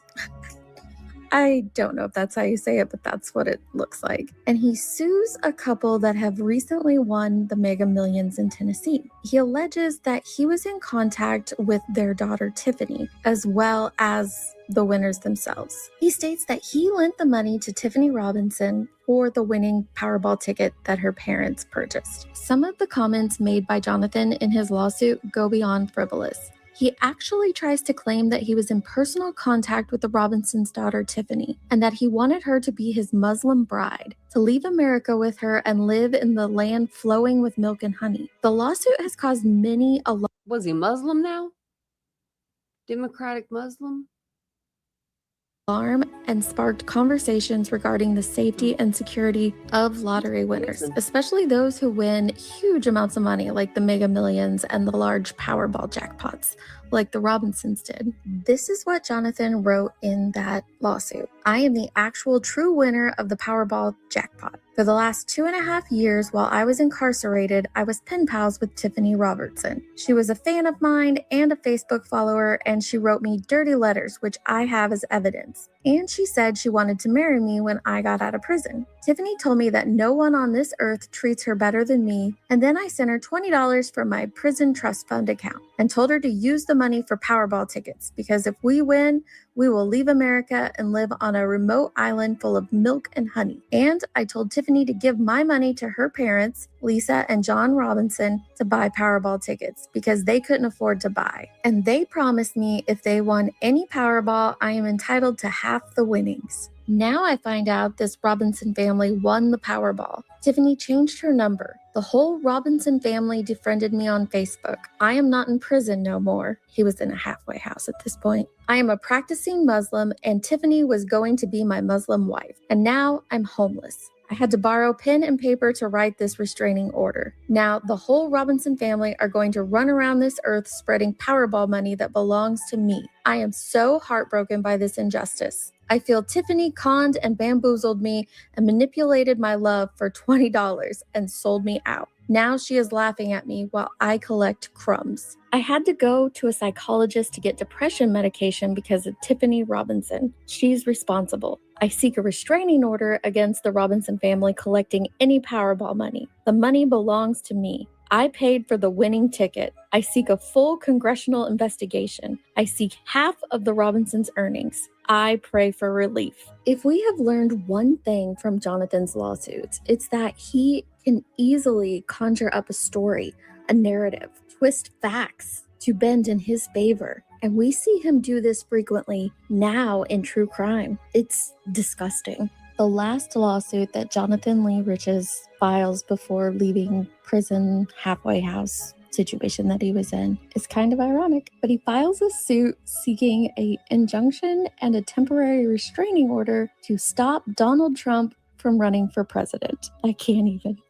The reason it's ironic is what he spends the rest of his year doing. Isn't it ironic? We're going to get into it. After his release, Jonathan spends the rest of 2016 and 2017 perfecting his skill. I don't know what else to call it. He becomes very prolific in social media, creating multiple Facebook accounts, YouTube accounts, Twitter accounts to troll people with, even to troll himself at times. Very odd behavior, a behavior that I believe he continues to this day. But he also starts to go quote unquote real life. Although his past crimes affected real people, they truly did. What he begins to do though is actively attack people on social media and cases, of course. It's very evident that he is drawn to whatever the hot topic is of the time. He attended the Bill Cosby trial in September and offered Cosby Jell-O every time the rapist entered and exited the court. This is also when Jonathan takes the opportunity to jump into the political world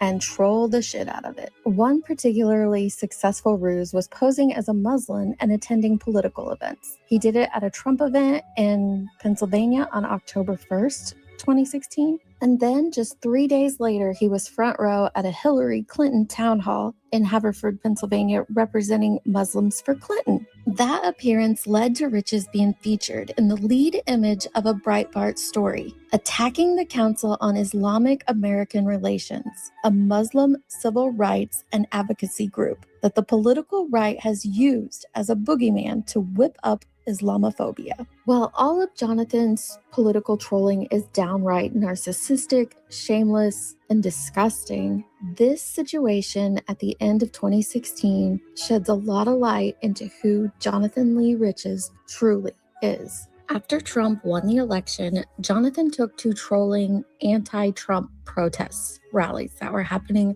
around the country. He also started doxing anyone that would post that they were having an anti-Trump rally. When he posted Nicole's photo, the comments under it were so horrendous. He also outed her previous employer, thinking it was her current one, and within a half an hour, over 600 bad reviews were made on the previous employer's business, which led into a lot of problems for Nicole. The previous employer calling her, talking about lawsuits. It was just despicable. Nicole tried going to law enforcement, but multiple agencies told her basically because her information was online, there was nothing that they could do about it. So Riches continued doxing people. Jonathan continued to ag on the people in the group, telling them to expose her. Her previous employer even ended up doxing her new job when he was replying to a comment, and the group found that and ran with it. Law enforcement told her not to go into work because they were so worried about all the threats that had been made to her. At this time, Jonathan's Facebook posts became increasingly pro-Trump, but with racist rhetoric. He made a post that said, "It will be bigger than Berlin's Wall and bigger than an N-word's penis." In another post, he said, "I hope Donald Trump doesn't deport my illegal Mexican ex who lives at," and then he posted her address. Jonathan took to creating fake Facebook pages like this one to lure in marks connected to real events. Him and several other trolls created multiple Covington-related pages, pretending to be Sandman himself, and then go on there and bash the elder Nathan Phillips. People actually believed that this was the real Nathan. Situations like this make me wonder how often he's doing it now in true crime to the victims that he is covering, quote unquote. Jonathan once again gained national attention when he lied and wore this yarmulke and a Star of David t-shirt with the words "Jews for Trump." 4 days before this, a gunman, allegedly a white nationalist, had murdered 11 people in the Tree of Life synagogue in Pittsburgh.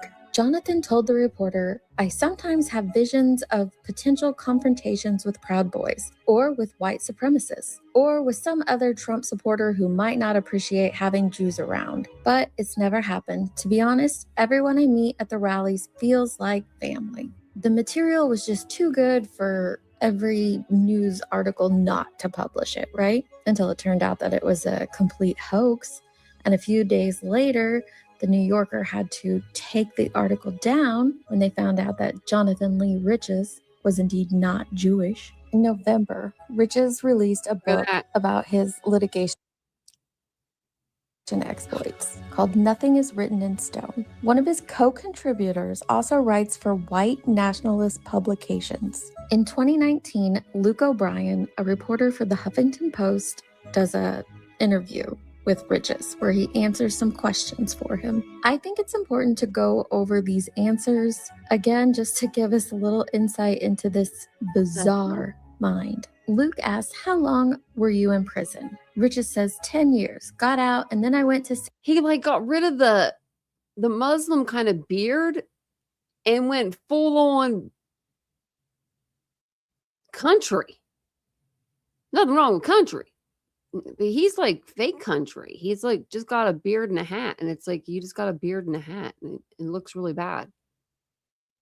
Sandy Hook and left the state without permission, so I violated probation. I got 3 years for a violation. I actually went up there like a conspiracy theorist to see what was going on. I just thought it was fascinating to go there. I actually got on my knees and prayed at the memorial. Then I got up and some reporter was in my face. Then I just winged it. I just said, "My name is Jonathan Lanza. I'm the uncle of the shooter and I'm here to give respect to the victims' families." Then, next thing I know, I get bombarded by media people. "You're the uncle of the shooter? Oh my God, oh my God." They're putting cameras and microphones up in my face. I gave like a press conference there. I drive home. Next thing I know.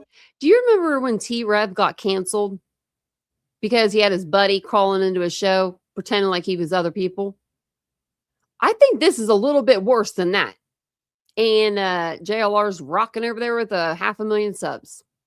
My phone's blowing up and everybody's telling me I'm on the news as the shooter's uncle. So this is the third story we have heard out of Rich's about the Sandy Hook situation. I'm guessing none of them are the truth. He just fabricates bullshit on a daily basis, it appears. I don't get what his reasoning is, though, behind it. Is it truly just a mental health issue, or is there some other sick, twisted thing happening here? After the Sandy Hook stunt, you were in prison for 3 years? Yep. At that time, I stopped the lawsuits and I shifted towards the Pennsylvania right to know law, which is like the Freedom of Information Act, but on the state level. I just kept submitting them and submitting them. Like, I want to know Taylor Swift's educational record. Every department in Pennsylvania. I want to know how many gallons of milk your milking department made in the month of blah, blah, blah. Just stupid stuff. I was just creating a clusterfuck. That was my entertainment when I was in prison. This is a lie because we know for a fact that he filed multiple lawsuits while he was in jail that second time around. But this also shows us he likes to just file FOIA requests for the simple fact of filing them. I don't believe for 1 second that he cares about the people that he's producing content on YouTube. You got out of prison the second time in May, which was coincidental because not long after that, Trump declared his candidacy. Rich's replies, "That's where I got fascinated because Mr. Trump comes and then he's just is not politically correct. He's just a candidate that I instantly paid attention to. I was looking at the online reactions to him and stuff, and then I trolled off of other people's reactions." So Trump was... So he has no personality of his own. He just trolls and gets their personality. Your entry point to political trolling, political and online trolling, yes, and real life trolling. Once he got the nomination, then that's when I started, especially in Pennsylvania, because Pennsylvania was a hotbed state. So I was going to every single rally with anybody that was a high profile political figure. I went to a Hillary Clinton town hall meeting and they placed me right behind Hillary Clinton as a Muslim for Clinton. I shook her hand and everything. Sometimes the campaigns put people behind a certain candidate if you fit a narrative, whatever, like that. Tell me where and when the New Yorker interview happened. It was at the Fort Myers Trump rally. I was just standing in line as Jews for Trump, and this photographer came up to me, liked my shirt, and started asking me some questions. Wanted to take my picture. He was directing me. He was telling me exactly what to look at, the way I should position myself, which was strange because I never had anybody do that. So he took my picture and gets my information and says the reporter is going to get back to me. "And you were wearing a yarmulke the whole time?" Yarmulke, Jews for Trump shirt, Trump shoes, shoes that have Trump on them. And then I just told that guy, "My name is Jonah." I just took a Jewish name. I figured Jonah was Jewish, Jonah Rich. I was going to say Rothschild, but I just said Jonah Rich. "You were posing as a Jew after a massacre in a synagogue. Do you think there's anything wrong with that when so much anti-Semitism is swirling around and you're not Jewish? And people might interpret it as you making light of a tragedy." My mind at that particular moment for that particular rally was go down there, Jews for Trump, and show that Jews do support Trump. But you're not Jewish, right? No, I'm not Jewish at all. So you were creating disinformation that in the wake of an actual tragedy could be viewed, especially by the people in the Jewish community, as very disrespectful? I'm just thinking of myself in that moment. He's also at that rally and he's sitting there on his cell phone. With different rallies, I try to go with different themes. So I had that Jews for Trump shirt and I had that yarmulke for a while, and it was just an opportunity to use it at that time. Just the luck that the tragedy happened. I'm like, okay, I'm going to run with the Jews for Trump because of the tragedy. I don't think about the long-term consequences as far as disinformation or offending anyone, but I understand after the fact that people could be offended. My belief system shows no disrespect whatsoever towards that tragedy. This wasn't 10 years ago, people. This is 4 years ago. What did you tell the New Yorker reporter when he contacted you a few days later? We talked about my life, and I just created a whole story that wasn't even true. I come from a Jewish family. I've been ostracized from the community or from my Jewish community for supporting Trump. The only thing that was real that I told him was maybe close to my name, Jonah Rich, Jonathan Riches, and my age. I'm from Philadelphia. Other than that, everything I told him was complete bullshit. I was telling him I was going to rallies I've never even been to. I was Googling Trump rallies from 2017 to get the time and month right so I could spit it out to him. He did ask me on the phone, okay, so who's your parents? I'm also looking up the white pages, and I just find some family in Philadelphia linked to a guy named Jonah Rich in their 60s. I shot him off their names, so it backed me up. How long was that story up? Well, the next day I put up a Facebook post that said, haha, look at this, I trolled them, and then that evening it was gone. In terms of effective trolling, how important is it for you to do things in person? It's like testing my own boundaries, testing my own limits. My next troll is I'm going to start running for political office, like mayor, city councilman, sheriff in different elections, like mock campaigns. Getting out diversifies my craft. It gives me confidence to do these feats, and I like to try to test the limits. Social media has made it much easier to troll, right? I think the tools are available now that can be exploited, and it's easy to get that message spread. The disinformation that I want, I can put out there. The next mass shooting, before they identify the shooter, I can set up 10 Twitter accounts looking like news sites. And then He does it on Facebook all the time. You know, those big Facebook groups that you'll see, like you'll see that one that has like a lot of people in it. And then you'll be like, I want to go into that one. That's 100% probably JLR's, just under a different name. and create Just changes the name after the case is done. whoever I want as the shooter. And And then then trolls in use the news sites to retweet that. Vulnerable, gullible people will see that. They think it's from a news site, and then they will copy it and tweet it out. Whenever there's disasters, I also set up Facebook groups, and then just thousands flock into the groups. I encourage everyone to basically fight each other. I don't censor anything. Is Facebook aware of the groups? Facebook is aware. Every single tragedy that happened in this country since, I would say, 2015, I got a group set up in that topic. I can create fake Facebook accounts under people's names so I can be anonymous. If a mass shooting happens, I'll create a video real quick and put whoever I want to identify as the mass shooter. Put some music. I'll create a video real quick and put whoever I want to identify as the mass shooter. So whoever he wants to make, a suspect. Watch your guys' selves, especially the men, because wherever you live, he will probably travel to that country, or not country, I'm sorry, but that county maybe someday, that state, maybe the state or the city. And he might just see you walking your dog or something and be like, that's the killer. Music, photo edit it real quick, and then throw it up on BitChute, because I know that will be the searched word. People think of trolling in a negative way for good reason, but can trolling have a positive effect? I think if someone trolls, I think they should expose their troll to bring awareness. When I troll something and troll events, I go on my Facebook page and talk about the troll, kind of like informing everyone of what I've done. One, to brag, but also to wake people up. It provokes thought.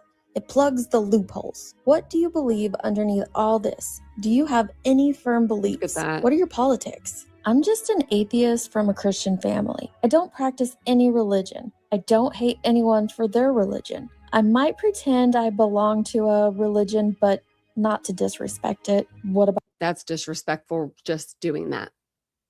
about your politics? I made a choice. Whoever's in power, that's who I'm going to support. I just try to go with the flow. Obviously, I was in prison and I strongly believe in criminal justice reform. Do you think Donald Trump is a troll? I would consider him the king of trolls. He knows what he's doing. He knows what to say to provoke attention. He's a showman. I think he's trolling the presidency, to be honest. For what reason? I think he's just getting a kick out of it. This might be some sort of bigger thing, maybe with Russia or something. Create division, because there's no unity in this country. It's getting more and more divided. I don't know what the future's going to be like. I just think that 2019 is going to be a bloody political mess right before the election again. It's going to be tense, man. And it depends on what Trump trolls around and tries to excite everybody with. I just know whatever is going on, I'm going to be trolling. Whatever breaking news, you can expect me to troll it. In 2020, COVID hit, and Jonathan continued his political trolling, this time attending school board meetings about mask mandates in counties that he didn't even live in, not to mention the fact that he doesn't even have any children. That's okay, because you can care about political viewpoints like that without having children. But the way he acted in some of these meetings was just bizarre. He continues to this day to attend Proud Boy rallies and Trump rallies and multiple political things for both sides of the aisle. For me, this isn't about politics. I don't care what your political viewpoint is. It's about what he is doing to victims. In 2021, we saw Jonathan switch to true crime when he showed up on the front lawn of the Laundrie's household, screaming into a bullhorn, asking, "Where is Gabby? Where is Gabby?" Now, the whole world wanted to know where Gabby was, and everyone was watching. But Jonathan, he was spreading misinformation during that time as well. He went to Brian's sister's house and harassed her along with Bullhorn Betty. They both harassed her until she came out and gave an interview she had already given to law enforcement and didn't owe to the general public. But because there's this crazy person in her front yard screaming out on a bullhorn while her neighbors are trying to just live, she came out and did it anyway. Jonathan claimed multiple times that he personally knew Gabby Petito's family, yet we've never seen any proof of that whatsoever. He continued creating fake Facebook accounts and fake Facebook pages. Every single tragedy that has happened across this country, I bet you Jonathan Lee Riches has a fake Facebook group for it, and he's probably spreading misinformation inside of it, or at the very least, encouraging his members to fight amongst each other. Why? For his sick, twisted pleasure. We saw later how Jonathan went to the home of Summer Wells. He's gone there multiple times. Jonathan has a sick obsession with Summer Wells. If you scroll through his YouTube, you will see hundreds, if not thousands of videos about Summer, and all of the thumbnails are odd. More importantly, though, he's spreading misinformation about that case, and that is not doing that victim any justice whatsoever. He's done it with most major cases that we have seen today. Michael Vaughn's, the Idaho 4 case, the Murdoch case. Anywhere something is happening, Jonathan Lee Riches is there trolling like a parasite. And he has thousands of people commenting under his videos. "Thank you so much for this information. Oh my gosh, you're the best ever." What did he do? He told you some narrative that he wants you to believe, and he pointed his hand at it. That's all he did. He continues to dog. He used to always point his hand at stuff. Sorry. But he did. Victims around these cases as well. Right now, his sights are set on Dylan from the Idaho 4 case, and he is going at her at full force, creating narratives and stories that don't make any sense, but harm Dylan and her loved ones. For why? I don't believe that it's for super chats or money like other people in this tragedy pimp community. No, I think Jonathan derives some sick, twisted pleasure from all of this. And I think he has for a very, very long time. And if we keep feeding the troll by giving him clicks and views or attention like this, although I hope this comes across as informative to some people, but if we keep feeding the troll, it's just going to get bigger and bigger. And when will he stop? When will he stop harming victims and their families? If you made it this far, and I'm sorry, I know it's long, but I hope you learn from Jonathan himself how he teaches us that he is a parasite to the true crime community. So I'm begging, please, please stop exploiting the tragedies in this country. Stop creating division and hate and misinformation, because there's already too much of it in our world. We don't need any more. It's not even misinformation, right? That was the end of the video. It's disinformation at this point. It's to a point where people are purposely, there's creators out there, they're purposely putting this stuff out. Even and down to the Idaho 4 case, there are people that are still purposely putting out misinformation or acting like this case hasn't come to a conclusion. Like, we will watch body cam video, like we will do all the things, right? But I'm not going to be like, this case isn't over. Yeah, it is. He's locked up. Like, and I do my own research because I'm so scared that I'm going to get something wrong on my true crime channel. I'm one of those people. I really am terrified of getting something wrong. Like, it's okay to get stuff wrong. Like, as long as, you know what I mean? As long as it's not like you're not doing anything harmful, you know, and you come and you apologize and you make it right. You know, if you do something simple, that's, you know, fine. But I don't know. I've been like that with every, like, I don't consider this like a job, but, you know, like when I was working, like, other than my boutique, when I was working outside the house, I've always been like dedicated like that, just to anything I do, because I just always want to have, you know, be 100% on everything.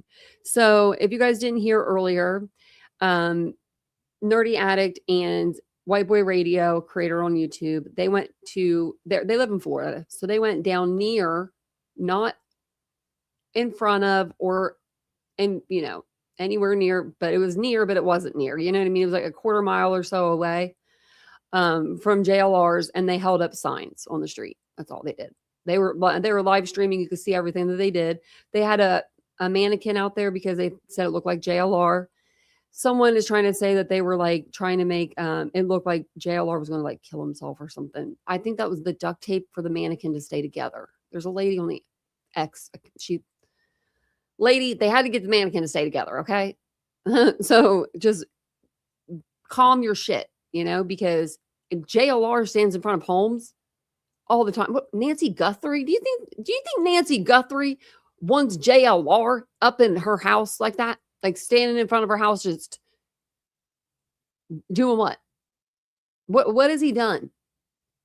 Like, I would love to know one thing that he's done to help this case, other than just sitting there. Because for $505, I could have went out there and sat. And thank you. I appreciate you saying my hair looked gorgeous. I appreciate that. Thanks, Colleen. Having a good hair day. Hopefully it lasts through tomorrow, because I'm putting some heelless curls in tonight and going to bed.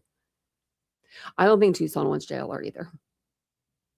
I mean, when the New York Post writes about you as a creator, I don't know how he's showing his face. He don't care. That's why. I would not be able to show my face around here.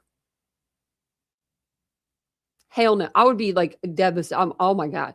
Like, he's crazy. Is he going back to Tucson, I wonder? And how is he filing these lawsuits? Like, because it's expensive. It says on here that it costs between like 100. Well, okay, look, it says filing a lawsuit typically costs between 100 and 500 in court filing fees alone. Total cost often exceeds 10,000 for simple civil suits. There's no way he's paying that. And I can write off travel expenses as a YouTube thing. And I just exited out of something I wanted to tell you guys about and I forget. It was something he did. Something he did and got in trouble for. I'll have to look it up again. Maybe I'll go to my history. Oh, yeah. So do you guys remember, I don't know if you guys follow, like, some people follow true crime, some people don't on here, but Suzanne Morphew. I've been following that case for 6 years now. Been covering that case for 3 years, I would say now.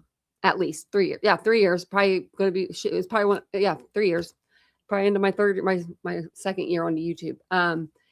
So we were supposed to get that trial televised for us live. We were supposed to, not live, but we were supposed to at least get the link for the stream so that we can go in there. And what we were going to do is we were all going to watch it separately. We had talked about this going up into like the trial. We'll watch it separately. We'll come back on. We'll do a live, or as it's going, we could be live talking in the chat, and I can have some music or something playing in the background, and we could be watching it separately. I just can't have it, I said, going through my speakers. You guys can't hear it, right? Yeah, well, JLR decided to stream it, not give two shits. And he ended up getting in trouble for that. Like, he's on court documents for that. And that's why we don't have the Barry Morphew trial at all. No cameras, no nothing, not a thing. So I was pretty pissed about that because I mean, like, literally, you know, when you talk about a case or you just watch it on TV, right? Or you just care about it. You just get into a case, even as a subscriber, and then you can't see it to its fruition like that. Like, just like Lori Daybell, you know, it was all like audio. No one wanted to listen to audio. Not a lot of people listened to her trial because of that. I think a lot more people would have watched her trial if it was televised, because that case was very popular. Yeah, Colleen, I know. We're going to do a live over that. I have it right here. We will be doing a deep dive into the Barry Morphew case and trial. I said and trial, along with Rex Heuermann. It was for the True Crime Live today. So yeah, we'll be doing those. Yeah. Yeah, you're right. When he was in Sebastian's case and finding all this stuff. Here's the thing. Here's the thing. There's a thing. There's the thing. He gets bored or something when he gets there. He wants to troll. So he'll leave something. Like, he's not, I don't know how he does it. I mean, people got to see it. But the cat just moved my whole microphone with his back leg. What you doing? Oh, the cat's on the desk. But it's just like craziness. Are you going to go to bed? You're like hyper still. Last night I said, get in your bed. And she did. Hey, what you doing? Don't bite me. I don't do that around here. You can't see her. Let me pick her up. We got her on Friday. we didn't mean to. She fell out of my boyfriend's Tesla. Don't know how she did that. Boom. Fell right out of the car. Probably. He probably did. He's been doing, he does everything. I know. No, after, today, like tonight's show, she's been like all over the place, but like the earlier show, she slept on her bed the whole time. And then last night on the show, she was really good. She slept on the desk, and some ladies told me to control my cat. And I'm like, I really need to tonight. I have 2 cats and 2 dogs. And the only reason why the dogs aren't in here, my girls are usually in here with me, is because we just found this cat. And we are slowly, thank you for saying she's beautiful. Thank you for saying she's pretty. We're going to slowly transition, because I have a male cat. He's declawed, but she's not. My male cat is like everything to me, like everything. Like him and Vincent are like, they're tied. Vincent might just be, no, they're tied. They're tied. I don't want him to hear that. No, he's everything. So we're going to introduce them together. Like, we're going to put the kitty in her kennel, and it's like the side of it is all mesh, so they can't hurt each other. And then introduce them, like the cats, and then introduce the dogs, because they have been getting to know each other underneath the door. The cat will put her paw up, So we've been keeping her in here, and then we just been coming in here. We have a camera in here. It keeps, it's turned. That's why. Like, why does it keep saying, like, we have a notification? So we have a camera in here for her, and then we have like perch here for her. Oh, whoopsie. No, don't leave the site. Sorry. I'm gonna hold the keyboard. But yeah, she wants to be around me. But no, so we're figuring it out. Talk cat tree for the cats. Like for her, she would love that. Like, I think we're going to get her like a cat, like more of a cat tree perch little thing. I wanted to do something on the back wall for like, I've always wanted to, or this wall, but we have the sign here now. But I wanted to do like these octagonal shapes and like these little, like, I don't know, something with wood where the cat could just like lay in the octagon, or like, you know what I mean? Or like just like climb along the wooden like planks or something. I thought about doing it like on one of these walls. So once I get sick of this little mountain thing back here, this macrame, I just got it. It's been like a year, I think, or less than a year. Maybe we'll do something fun like that back there.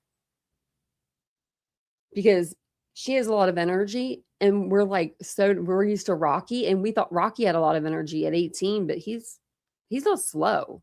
He just goes at his own pace. Just does his thing.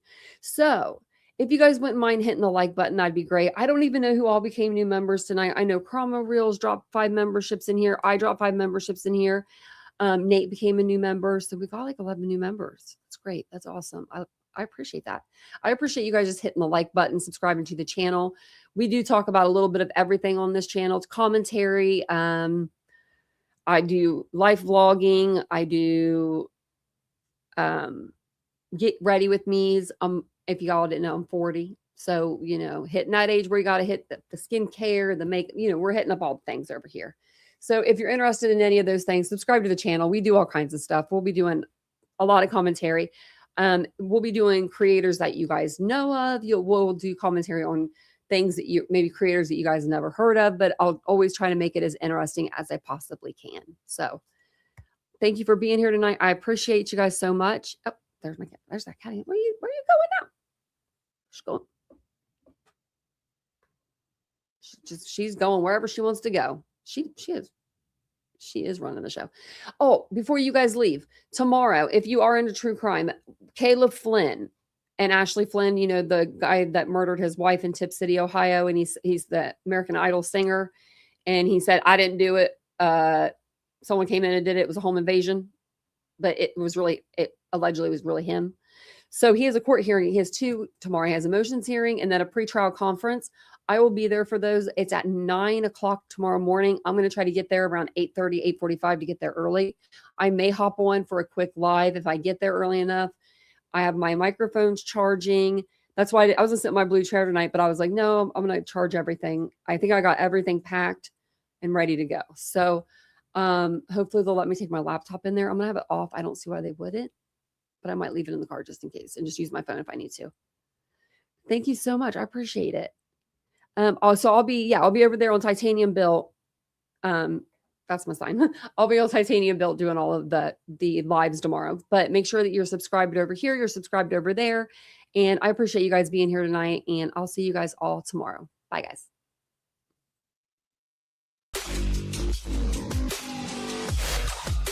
I'm coming for the throne.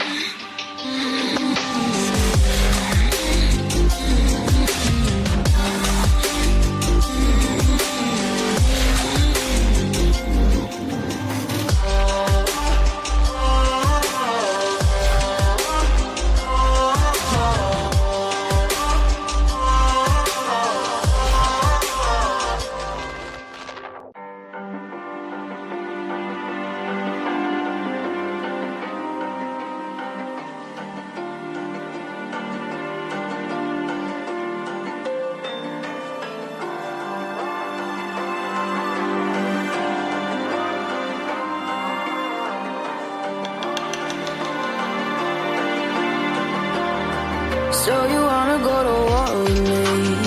You're talking like you think you're royalty. You think that I'm afraid, but I don't break. I heard you question my stability. You think I'll fall just like a guillotine, but I am here to stay. Won't look away. The storm is coming, so you better start running. No, you can't control, feel it in my bones. I'm coming for the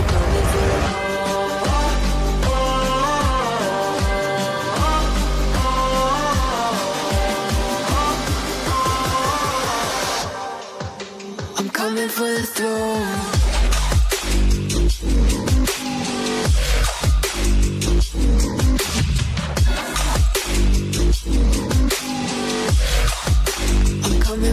throne.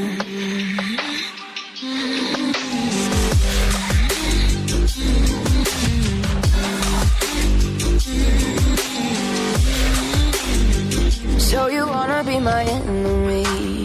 You should've known I'd never kiss the rain. Ice runs in my veins, won't play it safe. I don't belong with your nobility. Who died and made you king of anything? You think that I'm insane? It's your mistake.